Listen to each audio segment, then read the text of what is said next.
Alors, pour la correction des exercices et de 2 problèmes, grandeur et mesure.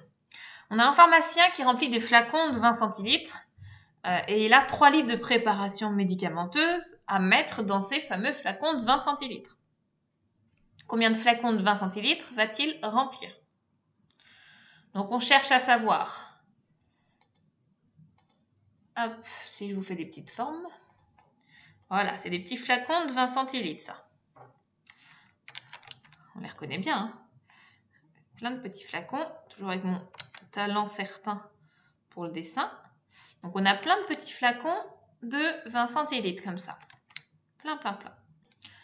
On cherche à savoir combien de flacons de 20 centilitres on va pouvoir remplir avec une préparation de 3 litres. Donc, une préparation de 3 litres que je vais symboliser là-dedans. Voilà, on a une grosse préparation de 3 litres. Jaune, voilà. Donc là, on a une préparation de 3 litres, c'est symbolisé par mon ovale jaune. Et on veut savoir combien de flacons de 20 centilitres je vais remplir avec ma grosse marmite. Un peu plus ronde ma marmite d'ailleurs. Voilà, elle est vue du dessus ma marmite, hein, c'est pour ça que... Ok, avec cette marmite de 3 litres, combien je vais remplir de flacons?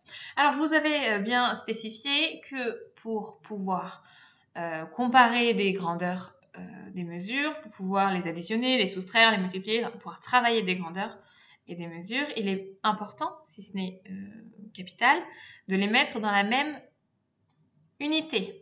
Là, on a des centilitres et on a des litres. Donc, on ne parle pas de la même chose. D'accord? Il est plus simple de tout transformer dans l'unité qui est la plus petite. Donc, en centilitres. On a des 20 centilitres et on veut savoir 3 litres, combien ça fait de centilitres? 3 litres, ça maintenant on sait faire, c'est 300 centilitres. D'accord? Donc, c'est plus simple de comprendre comment faire.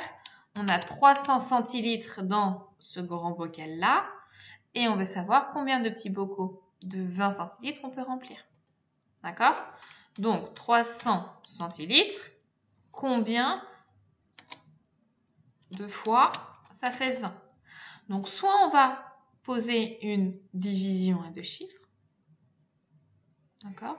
Soit on va tout simplement faire une addition itérée en se disant, bon bah 20 plus 20, ça fait 40, plus 20, ça fait 60, plus 20, ça fait 80, plus 20, ça fait 100.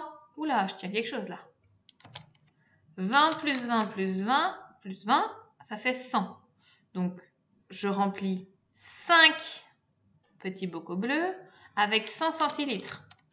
Donc, si j'ai 300 centilitres, 5 flacons de 20 centilitres.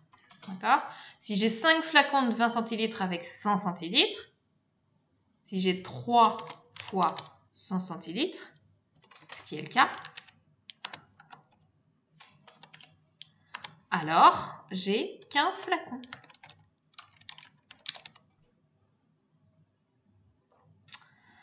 Il y avait d'autres manières de le faire, hein, mais le résultat, c'est 15 flacons. Autre exercice, on a Jean qui a rempli d'eau divers récipients. Il les verse dans un grand bac et on veut savoir combien est-ce qu'il a d'eau en tout. D'accord? Donc, on commence par remplir notre tableau. 2,5 litres pour le premier. 1,25 litres pour le deuxième.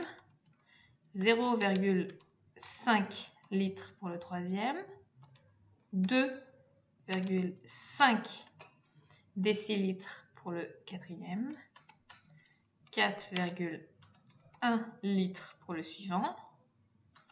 Et 42 décilitres pour le dernier.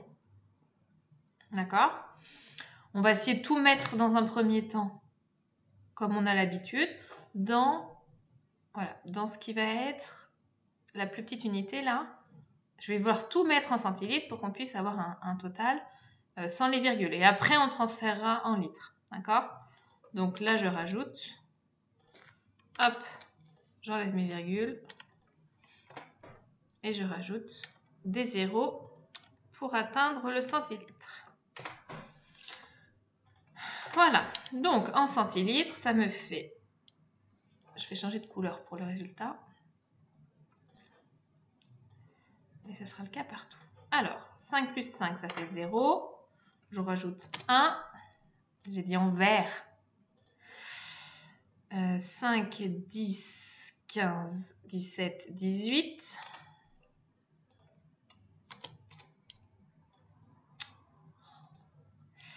« 8, 10, 12.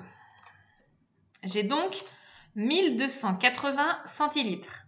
Mais comme on me demande d'exprimer cette quantité en litres, je vais mettre ici une virgule. J'ai donc 12 litres. 12,8 litres. D'accord? Ou alors 12 litres et 80 centilitres. Voilà pour la correction.